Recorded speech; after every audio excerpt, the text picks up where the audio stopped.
everyone, Lisa here, current nursing student. I'm in the current Bachelor's of Science nursing program, advanced entry. It's a 7th semester program. Just finished semester 6. This is a follow-up to my other videos. I'll just do a little recap here. I've been in the process of trying to secure a preceptorship, and I've been receiving roadblock after roadblock, and I was even told I had to get some accommodations in place. A little backstory, because they're trying to push me into med-surg. I'm not able to do med-surg due to physical limitations. I'm just going to fix this. And also doesn't align with my career goals. So, because even one of the program chairs said, we're not going to send you to an area, firstly, you don't want to be. And secondly, why would they want to have you if you don't have no interest in working there after you graduate or even in the future? It's just a wasting everyone's time.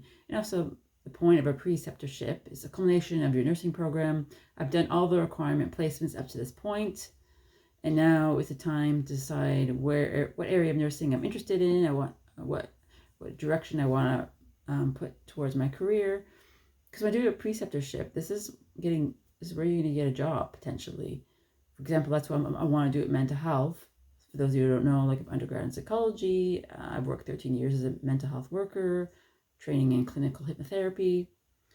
Because a lot of mental health positions, they want you to have experience, so like a 6 weeks or longer preceptorship. So if I don't get that, it's really harder to get a job in that area. So yeah, so that's what that part is about.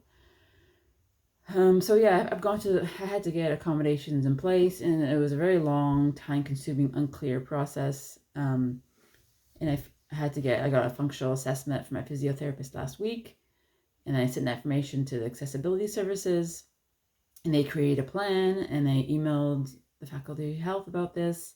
So now I went to the person who does the placements. Before it was on hold, or waiting for guidance from the associate dean because they're waiting for your plan. And so now I was like, okay, now I have my accommodations plan. There's no hold up. I emailed this person, and they didn't get back to me all week. And then I was in conversations with the program chair about this. So in the meantime, I was also working because I can't just think about this 24/7. I have a life, and technically I'm on my break. And so I have a job in BC. It's called employed student nurse. Basically, you get paid working as a student nurse. So it's nice to get some money, earn some money, and then consolidate your skills. So I picked up 2 shifts, Friday and Saturday, at the site. There's a nurse educator there. Kind of told her the issues I'm going through. I'm trying to get a placement. I don't know if you guys have a spot here. And they do. And she said, yeah, we have RNs who work here too, because their rule, it has to be an RN, but other schools don't have that. And so she said, yeah, give them my contact information. So I did. The program chair spoke to the clinical educator at length, and is happy actually with the site, that it would meet all my learning outcomes, and wanted to talk to me. Do I feel like I would be practice ready as an RN? I was like, yes. And she liked the site I work at. It's a mental health facility it does deal with acute behaviors, and that would give me a broad scope in my nursing practice. And the interesting thing is I'm just looking at the calendar, the dates, because now we're August 18th. Friday was August 15th. July 23rd is when I gave a huge list of 11 different areas of mental health, and where I am a student nurse was one of them. And the associate dean came back, I think August 1st, saying none of these sites were available. Either they didn't have the capacity to take a student on, or they didn't meet the learning outcomes of the program. And well, I called BS on that, because I spoke to the nurse educator, and I was like, has anyone called in the past couple of weeks just to see about placing me? And she was like, no. And so who's making the decisions? Even the program chair better be a nurse assessing if that site is suitable for the student. If not, that's unethical, that's unprofessional, and that's not student-centric. So this is one that I found that they missed. There's 11 others. I didn't have time to go through that, and I shouldn't be even doing their job. This is beyond frustrating. And also, I can't assess those sites because students technically aren't supposed to find their own placement, which is ridiculous, but they're not even doing their job. Because each site, then a nurse from my school nurse educator would need to assess the site, is applicable. Point is, this site makes sense. If I'm working there as a student nurse, I know the site, I know the facility, I know the staff, I know the clients. It makes sense. Often students also do their preceptorship where they're working. Not at the same time. You have to stop working as a student nurse like 2 weeks before you start your preceptorship. It's another thing. Like, I'm supposed to start September 7th, and then I need to stop, I guess, by August 24th, like working as a student nurse. So, like, where are we? So I sent another follow-up email to everyone, including the program chair, Faculty of Health, yesterday on Sunday. So I know that they would get it Monday morning. So now it's almost 12 noon. I haven't heard a response, but it could be, I'm hoping behind the scenes they're working on this. It's like the placement is there. All they need is someone to submit it. It's an online system. It's called HSPNet. But the program chair, for whatever reason, she's not able to, which is beyond frustrating. Even I had a frank conversation with her, and she said, I don't know why we had to even go the accommodations route, because with your experience and your preferences, let's just keep you in the community, which is on the syllabus, and find something in the community. I was even willing to travel over the province, like 8 hours, go up north. So this person, the person last week was covering the person away doing the placement request, and so I didn't hear anything. So I'm just waiting today with the responses.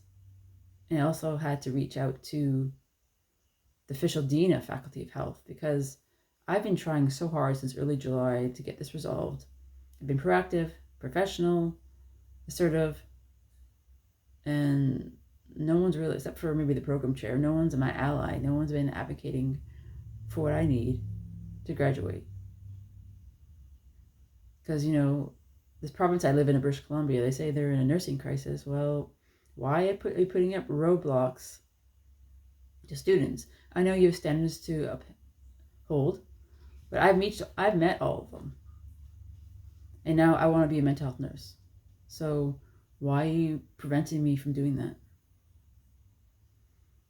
Because the longer it takes me to work in the field, there's one less person, one less nurse working in the field. They can't afford to have that. So this is where I am right now. And also, during this whole stuff going on, I had sent an email. This is last week. Speaking of emails, I even printed them off. Where is it? Here. I'll show you. You can see that. But it's like 30, 40 pages of emails highlighting inconsistencies and falsehoods.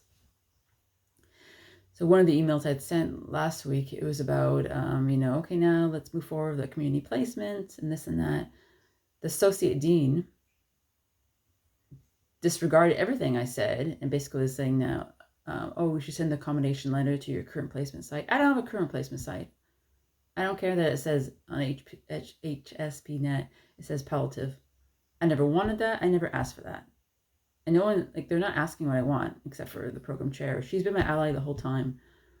And she doesn't understand why it's got to this point. It doesn't make any sense. I'm feeling politics or egos are involved. I just have the sense, because one instructor said, if you don't do med surg, you're not graduating, which is not what the syllabus says. Because syllabus is like the Bible. That's like a legal document for students to follow and instructors to follow. So someone behind the scenes from the very beginning is pushing me into med surg, and that's not an area I want.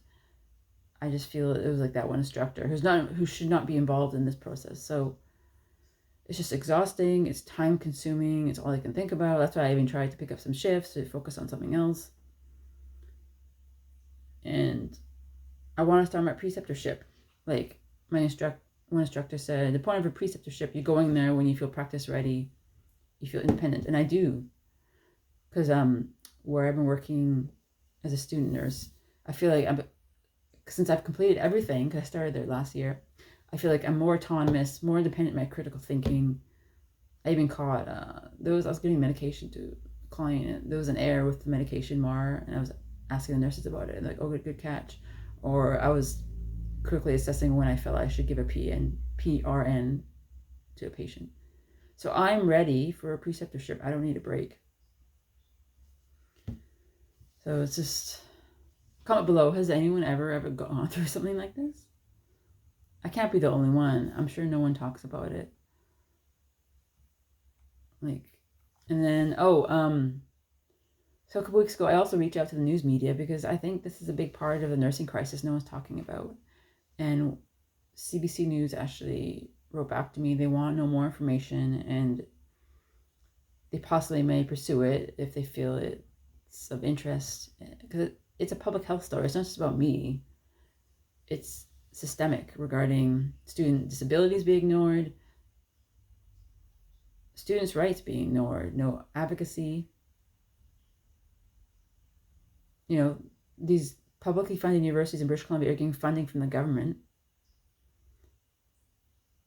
But if you're not following policies and you're not giving the students what they want, it's not about giving students everything they want, but they're working hard. The preceptorship is an area that they want to go into. I've talked to other nurses and they said, yeah, like preceptorship is an area that you're interested in. You're not going to go in an area that you don't want. Like that's the whole point of it. So the argument doesn't fly when they're saying, oh, it doesn't meet program learning outcomes and there was no nurses available. I don't really, from the beginning, I was like, I don't think they're trying very hard. Like they're checking 2 places. Sorry, it doesn't work. But, I'm trying harder than they are. So from the day one, I don't think they even want me to go in that area, which isn't right. Why are you operating this program? Are you here for yourself or here for the students? So this is where I'm at. So I have 10 days now till I told them I'm going to defer. I don't want to because there's a placement site that wants me. Just do the administrative job. Just do your role and get this fixed. Like the program chair was going to send an email Friday and CC me. I never received anything. So I don't know. There could be stuff going behind the scenes I don't know about. Probably is stuff going behind the scenes I don't know about. So nursing advocacy is just so important. And what I've gone down this rabbit hole of students' disabilities and rights and how these universities are operating, and it's not acceptable. So thank you for watching. Comment below. I'd like to hear your feedback. I'll see you in the next video. Thank you.